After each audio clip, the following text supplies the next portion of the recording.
Leonard Funk rounded the corner of the farmhouse and stopped. 90 German soldiers stared back at him. Some already had weapons. The rest were pulling rifles from a pile on the ground.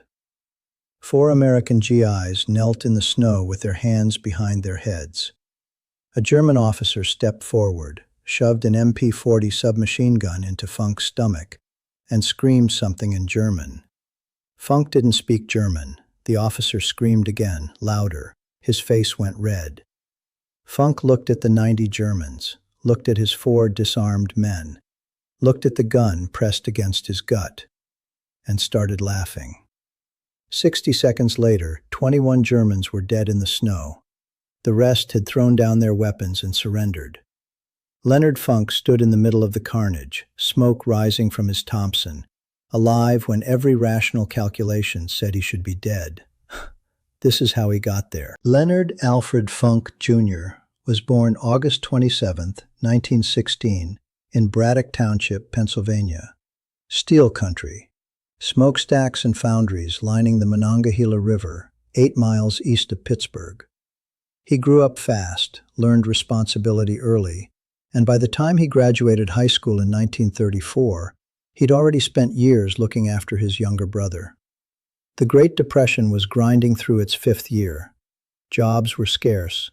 College was a fantasy. Funk found work where he could and kept his head down. June 1941. Congress extends the draft. Funk's number comes up. He reports to the induction center at Wilkinsburg, Pennsylvania.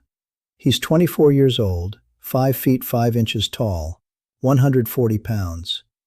The Army examiner looks at him and probably thinks clerk duty. Funk volunteers for the Paratroopers. In 1941, American airborne forces barely exist. The concept is new, jumping out of perfectly good aircraft to land behind enemy lines and fight surrounded. And it sounds like suicide to most soldiers. The men who volunteer are a different breed. They have to be. Airborne training is designed to break you. 5 weeks of running, jumping, climbing, falling, brutal physical conditioning that washes out half the candidates. Then the jump towers. Then the aircraft. The first time you step out of a C-47 at 1,200 feet, everything in your body screams to grab the doorframe and hold on. The ground is a long way down. The wind tears at your face. Your parachute is just fabric and cord and faith. Funk earns his wings. He gets assigned to Company C, 1st Battalion, 508th Parachute Infantry Regiment, and ships to England in late 1943, where he joins the 82nd Airborne Division, the All-Americans, veterans of Sicily and Italy. These men have already jumped into combat. They've already killed and watched friends die. Funk is the new guy, 27 years old, ancient by paratrooper standards. Most of his squad mates are barely 20. But Funk has something they don't: maturity, steadiness, the kind of quiet competence that makes men follow you somewhere they'd rather not go. June 6, 1944, 1:30 in the morning. The C-47 shudders as flak explodes around it. Funk stands in the stick, the line of paratroopers waiting to jump, 60 pounds of equipment strapped to his body. The aircraft is at 400 feet, too low for a safe jump. But the pilots can't climb. German anti-aircraft fire is everywhere. Tracers arc through the darkness. The men can hear fragments pinging off the fuselage. The green light comes on. Funk jumps. The Normandy airborne operation is chaos from the first minute. German fire scatters the formations across 50 miles of French countryside.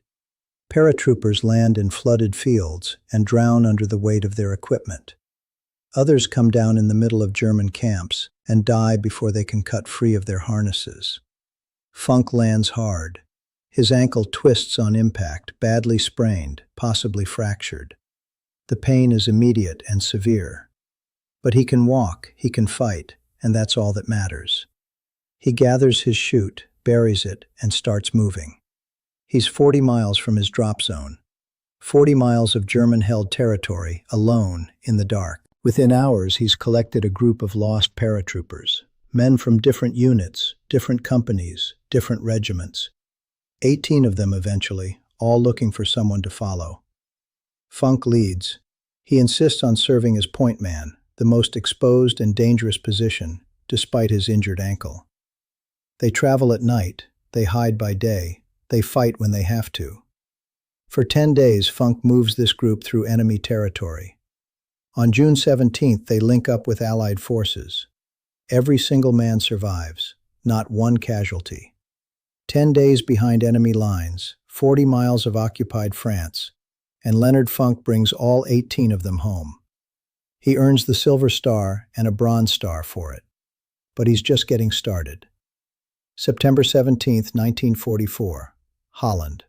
Operation Market Garden, the largest airborne assault in history. 35,000 paratroopers dropping into the Netherlands to capture a series of bridges across the Rhine. If it works, the Allies will be in Germany by Christmas. Everything goes wrong. The British 1st Airborne Division, assigned the furthest bridge at Arnhem, lands next to SS Panzer divisions that weren't supposed to be there. For 9 days, they fight and die in the streets. Only 2,000 of 10,000 men make it out. The bridge too far enters military history as a cautionary tale.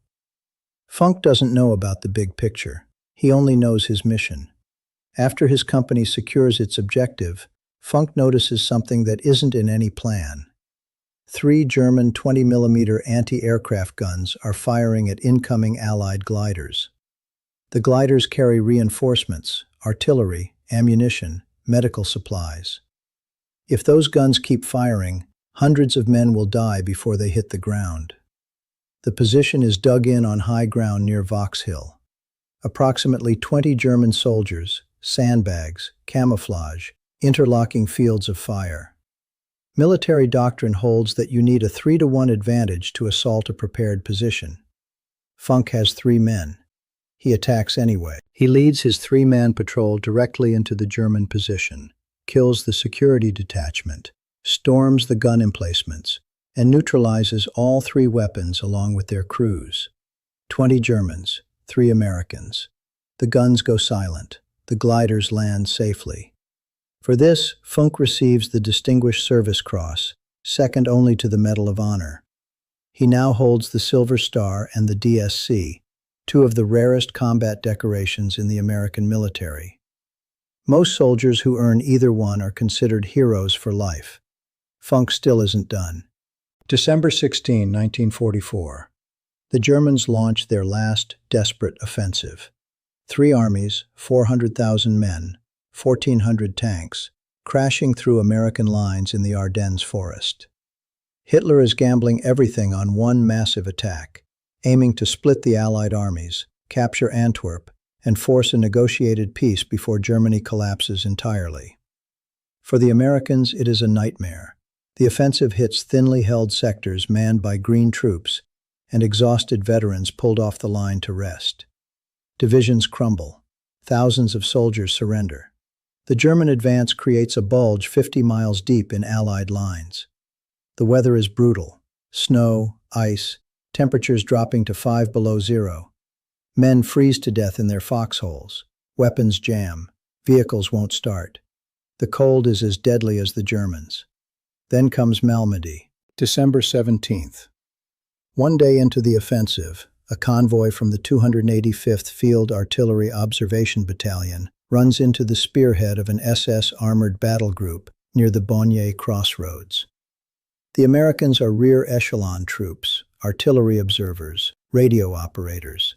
They are not equipped for a fight with tanks and armored infantry.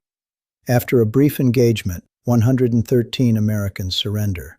They are disarmed and herded into a farmer's field.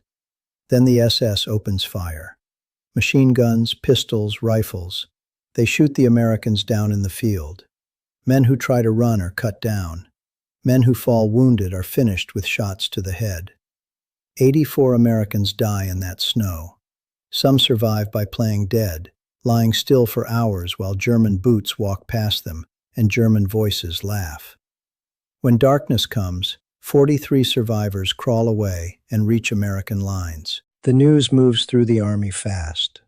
Before Normandy, the war in Europe had rules, unofficial and unspoken, but real. Soldiers surrendered when the situation was hopeless. Prisoners were treated according to the Geneva Convention.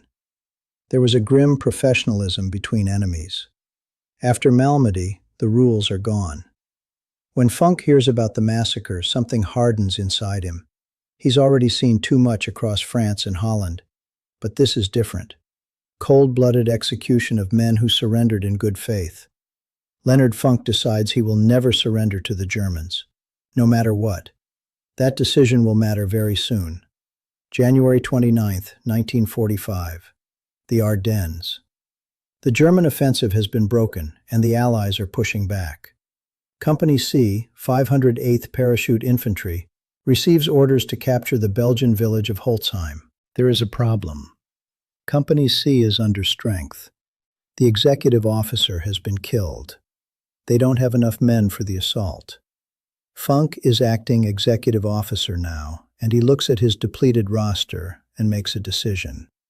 He walks to the company headquarters tent, where the clerks, the supply personnel, the cooks, the men who've spent most of the war behind desks, are going about their normal business. "You're all infantry now," he tells them. "Grab your weapons, we're taking that village." He forms a makeshift platoon from 30 men who have never seen real combat. They've had basic training, but shooting at another human being, most of them have never done it. Funk doesn't have time to care. He needs bodies. He'll turn them into soldiers on the march. The approach to Holtzheim is 15 miles through waist-deep snow in a driving blizzard, temperatures well below freezing, German artillery shells exploding around them the entire way. Funk leads from the front. They reach the village. He organizes the assault. His clerks and cooks follow him into 15 houses full of Germans with machine guns, rifles, and grenades. They clear every one of them. 30 prisoners captured, not one American casualty. Another unit captures 50 more Germans on the other side of town, 80 prisoners total. They're corralled in the yard of a farmhouse on the edge of the village. Funk looks at his exhausted men. They've been marching and fighting for hours.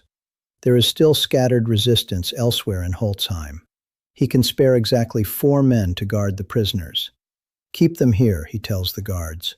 "We'll send reinforcements when we can."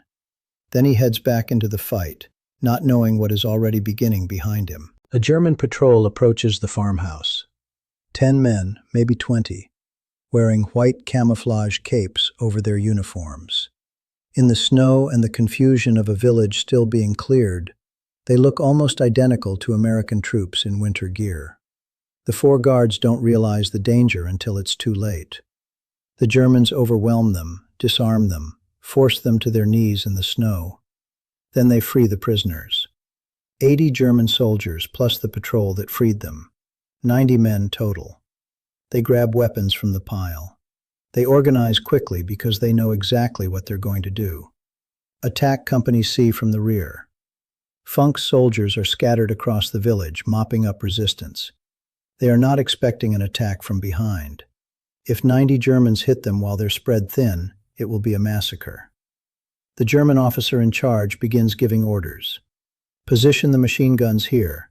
Set up the ambush there.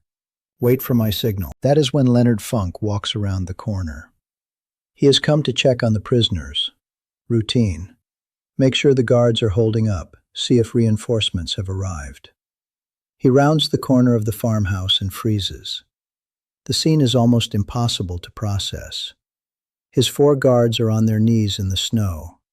The prisoners, who should be unarmed and contained, are standing everywhere, rifles in their hands, organizing for battle. 90 men between Funk and the rest of his company. The German officer spots him immediately. The first sergeant stripes on Funk's sleeve mark him as a leader, a prize. The officer strides forward and shoves his MP-40 submachine gun into Funk's stomach. He screams a command in German. Funk doesn't speak German. The officer screams again, louder, face flushing red, veins rising in his neck. He is ordering surrender. Drop your weapon. Comply. The mathematics of the situation are obvious to everyone present. 90 armed men against 1. A gun pressed against Funk's stomach. His only nearby allies are disarmed and on their knees. There is no scenario where Funk wins this fight. Any rational calculation ends with him handing over his Thompson and kneeling in the snow beside his men. But Funk is thinking about Malmedy, about 84 Americans shot down in a field, about what the Germans do to prisoners when no one is watching. He's already made his decision about surrender. So instead of complying, Leonard Funk does something nobody in that farmyard expects. He starts laughing. Nobody knows exactly why. Maybe it was a calculated tactic, a way to confuse the enemy and buy a few seconds. Maybe it was the stress response of a brain confronted with certain death, the nervous system doing something strange when the math runs out. Maybe something about the spectacle genuinely struck him as absurd. A furious officer screaming in a language Funk couldn't understand, expecting instant compliance, turning redder with every passing second. Funk later said he tried to stop and couldn't. Whatever the cause, the effect is extraordinary. The German officer screams louder. Funk laughs harder. He bends forward, shoulders shaking. He calls out to his men, "I don't understand what he's saying." Some of the German soldiers begin laughing too, despite themselves. Their officer is turning purple with rage, and the American won't stop cackling. The tension in the farmyard goes somewhere strange, somewhere nobody planned for. The officer is thrown completely off. Prisoners beg. Prisoners plead. Prisoners comply. They do not stand there laughing with a gun in their stomach. For a few critical seconds, he doesn't know what to do. Leonard Funk uses those seconds. Still appearing to laugh, he reaches slowly toward his Thompson submachine gun, slung over his shoulder in the standard carrying position. The German officer watches. Good. The American is finally handing over his weapon. Funk's hand closes around the grip. He begins to unsling it slowly, carefully. The officer relaxes slightly. Then Funk moves. In one motion, faster than anyone can react, he swings the Thompson down, brings the muzzle into line, and squeezes the trigger. The M1A1 Thompson fires 45 ACP rounds at 600 per minute. At close range, each one hits like a sledgehammer. The first burst catches the German officer in the chest. He is dead before he hits the ground. Funk pivots and keeps firing. He is committed to killing everyone in that yard or dying trying. There is no middle ground anymore. The Thompson sprays an arc of lead across the nearest German soldiers. Men scream, men fall. Blood spreads across the snow. Brass casings tumble through the frozen air. The magazine runs dry. 30 rounds gone in seconds. A Thompson takes 2 seconds to reload if you've practiced it until your hands move without thinking. 2 seconds is forever in a firefight. 2 seconds is enough time for 90 men to kill one. Funk yanks the empty magazine, slams in a fresh one, racks the bolt, and keeps shooting. The whole sequence is muscle memory, thousands of hours of training compressed into a single fluid motion. At the same time, he's screaming at his guards, "Pick up their weapons, pick up their weapons." The 4 men scramble from their knees toward the rifles dropped by the dead Germans. Seconds ago, they were prisoners. Now they are fighting for their lives. They open fire. The Germans are caught in a crossfire they never anticipated. Their officer is dead. The man they thought was surrendering is killing them. Nobody issued orders for this. Nobody knows what to do. Some of them shoot back. Bullets crack past Funk's head. One round kills the soldier standing beside him. Funk keeps moving, keeps firing. 60 seconds. That is all it takes. 21 German soldiers lie dead in the snow. 24 more are wounded. The rest, more than 40 of them, have thrown down their weapons and raised their hands. The prisoners are prisoners again. Leonard Funk stands in the middle of the carnage, smoke curling from the barrel of his Thompson, surrounded by bodies, alive when every reasonable calculation said otherwise. That, he says to his men, was the stupidest thing I've ever seen. The story spreads through the regiment, through the division, through the entire 82nd Airborne. The sergeant who laughed at 90 Germans and killed half of them with a Tommy gun. When the Medal of Honor recommendation reaches Washington, nobody questions it. The citation reads that he was ordered to surrender by a German officer who pushed a machine pistol into his stomach, and that although overwhelmingly outnumbered and facing almost certain death, First Sergeant Funk, pretending to comply, began slowly to unsling his submachine gun from his shoulder, then with lightning motion brought the muzzle into line and riddled the German officer. September 5, 1945. The White House. President Harry Truman places the Medal of Honor around Leonard Funk's neck. "I would rather have this medal," Truman says, "than be President of the United States." The most powerful man in the world, the man who had just ended the deadliest war in human history, looking at a 5'5" former store clerk from Pennsylvania and saying he'd trade places. Let's count what Funk accumulated during the war. Medal of Honor for Holtzheim. Distinguished Service Cross for the anti-aircraft guns in Holland. Silver Star for bringing 18 men through 40 miles of enemy territory in Normandy. Bronze Star for meritorious service. 3 Purple Hearts, 3 separate wounds, and he kept fighting through all of them. Plus decorations from France, Belgium, and the Netherlands, the last of which is the military equivalent of the Victoria Cross.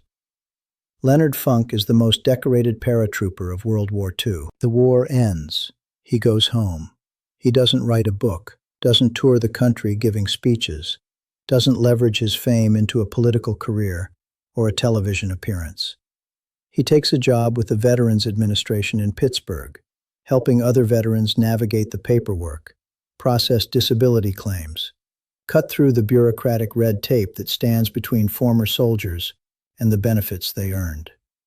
The same quiet, unglamorous, necessary work he was doing before the war, just in a uniform of a different kind. He does it for 27 years. He and his wife Gertrude raised 2 daughters in McKeesport, Pennsylvania, a working-class neighborhood not far from where he grew up. The medals hang in a case somewhere in the house. When people ask about Holtzheim, about the laughing, about the 90 Germans, he shrugs. "Did what I had to do. That's it." That's everything he ever says about it. November 20, 1992. Braddock Hills, Pennsylvania. Leonard Alfred Funk, Jr. dies of cancer at 76 years old. They bury him at Arlington National Cemetery, Section 35, grave 2374, among the heroes of every American war. At the time of his death, he is the last surviving Medal of Honor recipient from the 82nd Airborne Division in World War II. Most people have never heard of him. Here is what the story of Leonard Funk actually tells us. War doesn't favor the biggest or the strongest or the most fearless. It favors the ones who keep thinking when everyone else has stopped. At Holtzheim, Funk had every rational reason to surrender. The math was impossible. 90 against 1, a gun in his stomach, his men already down. Any reasonable person gives up at that point. But Funk wasn't calculating the odds. He was thinking about Normandy, about what the Germans did to prisoners in that field, about the 4 men on their knees in the snow, about his company scattered across the village, about to be hit from behind if he didn't do something right now. So he laughed, maybe as a tactic, maybe from stress, maybe because something about a furious officer screaming in an incomprehensible language while pressing a gun into his gut struck him as genuinely absurd. And while the German officer was confused, while everyone in that yard was off balance and uncertain, Leonard Funk made his move. 60 seconds later, he was standing in a field of bodies. The man Truman wanted to be wasn't the tallest soldier, or the strongest, or the most decorated, though he ended up being all of those things. He was a former store clerk who grew up in a steel town, who cared more about bringing his men home than calculating his own survival, who had decided somewhere in the cold Belgian winter that there were things worse than death and surrender. To men who murdered prisoners was one of them. He laughed when he should have been terrified. He attacked when he should have complied. He brought every single one of his men home from Normandy when the odds were impossible. assaulted a fortified position with 3 men in Holland when doctrine said don't, turned cooks and clerks into soldiers in Belgium when he had no other choice, and then walked around a farmhouse corner into 90 armed enemies and somehow, impossibly, won. Courage isn't the absence of fear. It isn't size or training or the right circumstances. It's what you do when there's a gun pressed against your stomach and 90 men want you dead, and the only rational option is to give up. Leonard Funk laughed. Then he got to work.